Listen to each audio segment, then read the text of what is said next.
Hello students, पिछले video lecture में आपको पिष्ट रसायन के परिचय के बारे में हमने समझाया था। आज के वीडियो लेक्चर में हम पिष्ट रसायन का पहला टॉपिक स्टार्ट कर रहे हैं, अधिशोषण के बारे में। तो आइए समझते हैं अधिशोषण होता क्या है। बहुत ध्यान से आप समझिएगा। ऐसे अनेक उदाहरण हैं जो यह प्रदर्शित करते हैं कि किसी ठोस के पृष्ठ की प्रवृत्ति संपर्क में आने वाली प्रस्थाओं के अणुओं को आकर्षित कर धारित करने की होती है।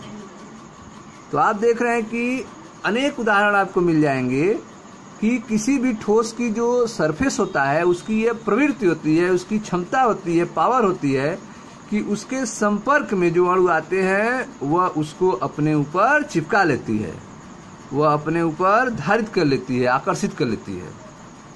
ऐसे अनेक उदाहरण हैं जो यह प्रदर्शित करते हैं कि किसी ठोस के पृष्ठ की प्रवृत्ति, किसी ठोस के पृष्ठ की यह क्षमता होती है, यह प्रवृत्ति होती है कि उसके संपर्क में आने वाली प्रस्थाओं के अणुओं को वह आकर्षित कर धारित करने की होती है, वह आकर्षित कर अपने में चिपकाने की होती है। यह अणु केवल पृष्ठ पर ही रहते हैं, यह स्थूल में गहराई पर नहीं जाते हैं। ठीक है, तो यह जो अणु हैं वह ठोस के पृष्ठ पर ही चिपके रहते हैं, वह उसके अंदर नहीं जाते हैं, उस ठोस के अंदर नहीं जा पाते हैं, केवल उसके सरफेस पर ही चिपके रहते हैं। यह अणु केवल पृष्ठ पर ही रहते हैं, यह स्थूल में गहराई पर नहीं जाते हैं। ठीक है, अब देखें डिफिनीशन क्या देंगे अधिशोषण का। अणुक स्पीशीज का किसी ठोस या द्रव के स्थूल की अपेक्षा पृष्ठ पर संचित होना अधिशोषण कहलाता है। जो अणुक स्पीशीज है वह किसी ठोस या द्रव के स्थूल माने ठोस या द्रव के अंदर नहीं जाएगा। वह जो अणु स्पीशीज है वह ठोस और द्रव के अंदर नहीं जाएगा, वह ठोस और द्रव के सरफेस पर ही चिपकेगा, उसके सतह पर ही रहेगा, उसके बाउंड्री ऊपर ऊपर ही रहेगा, और इसी प्रोसेस को क्या कहेंगे, अधिशोषण कहलाता है। लेकिन अगर उसके अंदर ढुक जाएगा तब क्या कहेंगे, तब उसे अधिशोषण नहीं कहेंगे, तब उसको अवशोषण कहेंगे। अवशोषण इसका मतलब वो उसके स्थूल के अंदर चला गया है, अवशोषण कहेंगे। लेकिन केवल वह उसके सरफेस पर ही रहेगा तब उसको अधिशोषण कहेंगे। डिफिनीशन देखें, परिभाषा। अणुक स्पीशीज का किसी ठोस या द्रव के स्थूल की अपेक्षा पृष्ठ पर संचित होना अधिशोषण कहलाता है। ठीक है स्टूडेंट्स, आइए आगे देखते हैं। अणुक स्पीशीज या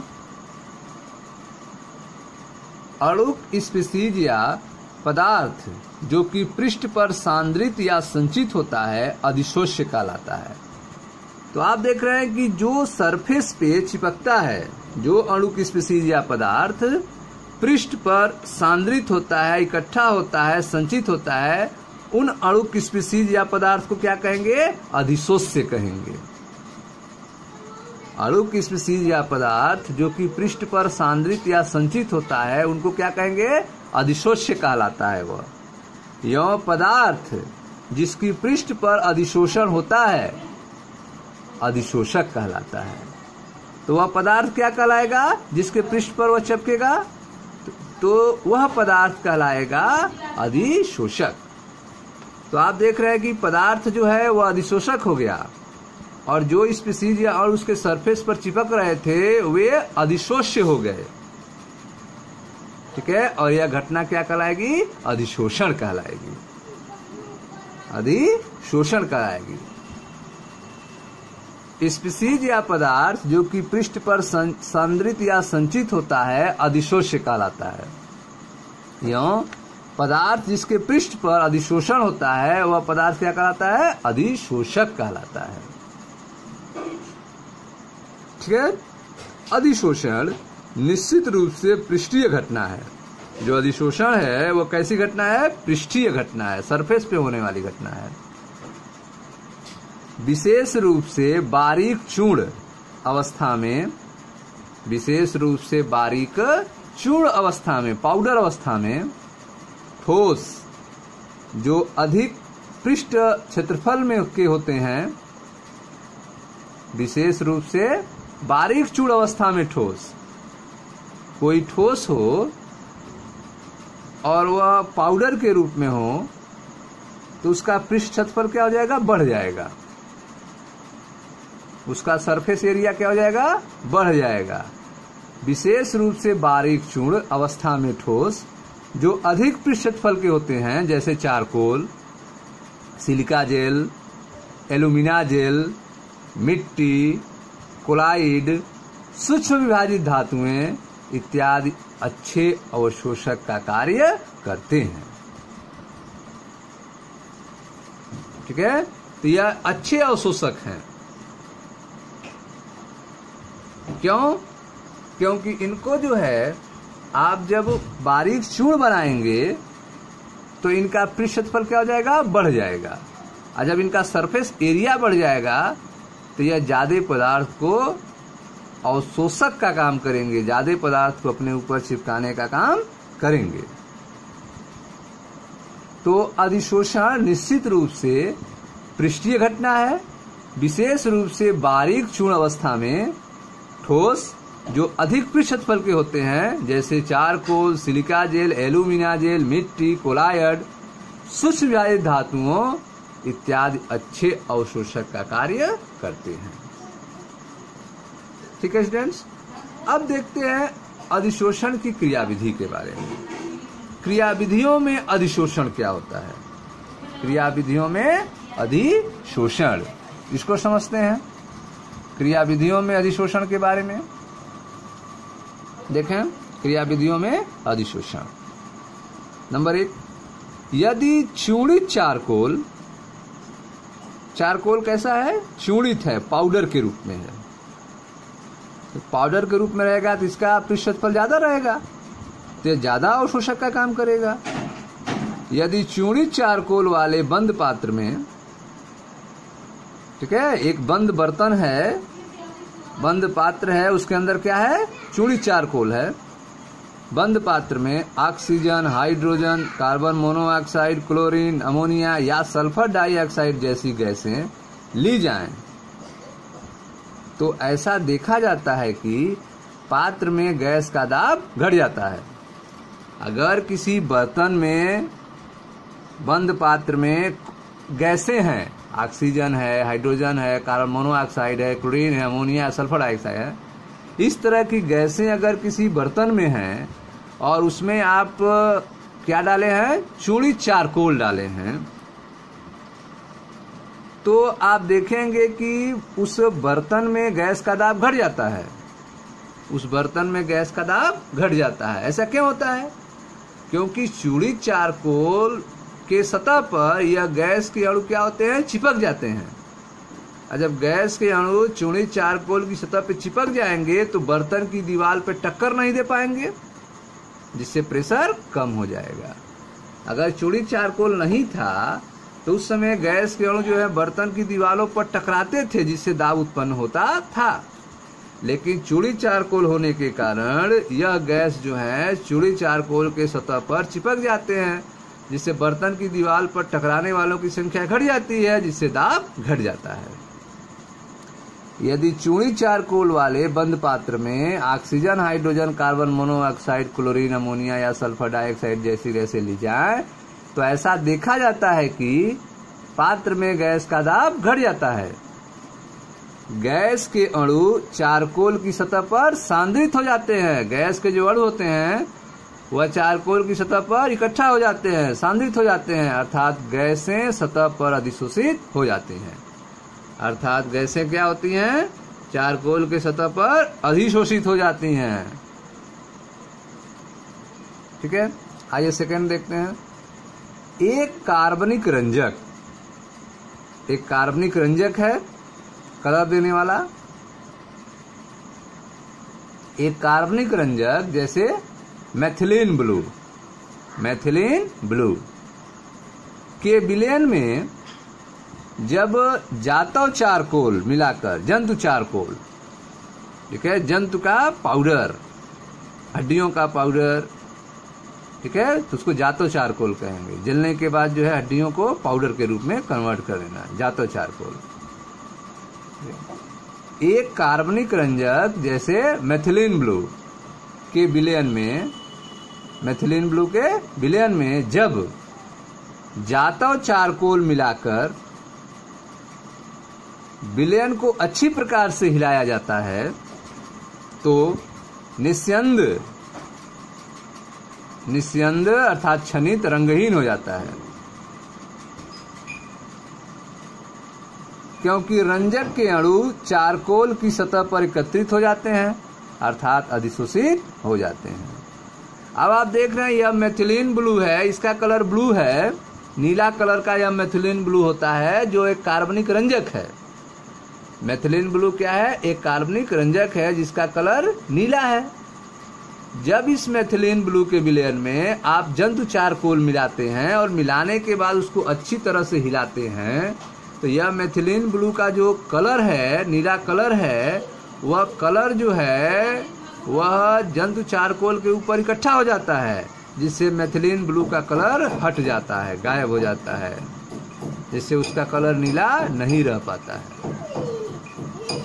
एक कार्बनिक रंजक जैसे मेथिलीन ब्लू के विलयन में जब जंतु चारकोल, जातो चारकोल मिलाकर विलयन को अच्छी प्रकार हिलाया जाता है तो निस्यंद क्षणित रंगहीन हो जाता है। क्षणित का कलर क्या होता है? अब नीला से सफेद हो जाता है, रंगहीन हो जाता है, क्योंकि रंजक के अणु चारकोल की सतह पर एकत्रित हो जाते हैं अर्थात अधिशोषित हो जाते हैं। तीसरी घटना देखें अधिशोषित का।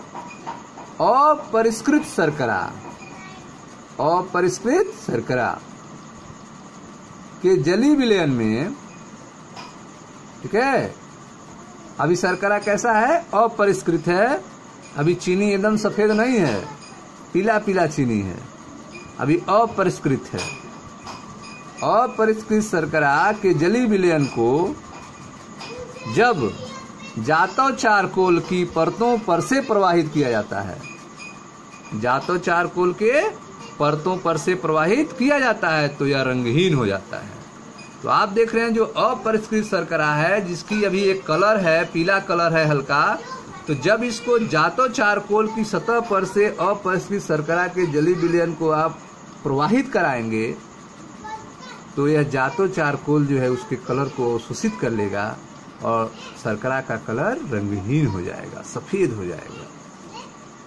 ठीक है, अपरिष्कृत शर्करा के जली विलयन को जब जातो चारकोल की परतों पर से प्रवाहित किया जाता है तो यह रंगहीन हो जाता है। क्यों? क्योंकि रंगीन पदार्थ चारकोल द्वारा अधिशोषित कर लिए जाते हैं। रंगीन पदार्थ क्या होते हैं? चारकोल द्वारा अधिशोषित कर लिए जाते हैं, सोख लिए जाते हैं, अपने सतह पर चिपका लिए जाते हैं। अब आते हैं चौथा, देखते हैं सिलिका जेल। सिलिका जेल की उपस्थिति में वायु शुष्क हो जाती है। अगर कहीं पे वायु है और उसमें पानी की बूंदें हैं, नम वायु है, और उस वायु में शुष्क करना है, उसके वायु की नमी को हटाना है आपको, तो सिलिका जेल उसमें आप डालेंगे, जिससे वह सिलिका जेल क्या करेगा, जो नमी है, जो वाटर है, उसको अपनी सतह पे चिपका लेगा, अधिशोषित कर लेगा, जिससे वायु क्या हो जाएगी? शुष्क हो जाएगी, उसमें वाटर की मात्रा समाप्त हो जाएगी। सिलिका जेल की उपस्थिति में वायु शुष्क हो जाती है क्योंकि जल के अणु सिलिका जेल की सतह पर अधिशोषित हो जाते हैं। जल के अणु सिलिका जेल की सतह पर अधिशोषित हो जाते हैं। ठीक है स्टूडेंट्स, तो इस तरह से हमने 1, 2, 3, 4 ये 4 उदाहरण आपने पढ़ा। उपरोक्त उदाहरण से स्पष्ट है कि ठोस पृष्ठ गैस या द्रव के अणुओं को अधिशोषण के कारण बांधे रखती है। जो ठोस पृष्ठ हैं वह गैस या द्रव के अणुओं को क्या करते हैं? अधिशोषण के कारण उनको बांधे रखते हैं। तो ठोस पृष्ठ पर गैस या द्रव के अणुओं का क्या होता है? अधिशोषण होता है। इसका आपने उदाहरण देखा। उपरोक्त उदाहरण से स्पष्ट है कि ठोस पृष्ठ गैस या द्रव के अणुओं को अधिशोषण के कारण बांधे रखती है। किसी अधिशोषित पदार्थ को उस पृष्ठ से हटाना जिस पर वह अधिशोषित है विशोषण कहलाता है। अगर कोई पदार्थ किसी सरफेस पे चिपका हुआ है और उस चिपके हुए पदार्थ को आपको हटाना है तो इस प्रोसेस को क्या कहेंगे? विशोषण कहेंगे। चिपकना जो है अधिशोषण कहलाता, ठीक है, अधिशोषण कहलाता है। और उसके अलग होना विशोषण कहलाता है। तो किसी अधिशोषित पदार्थ को उस पृष्ठ से हटाना जिस पर वह अधिशोषित है विशोषण कहलाता है।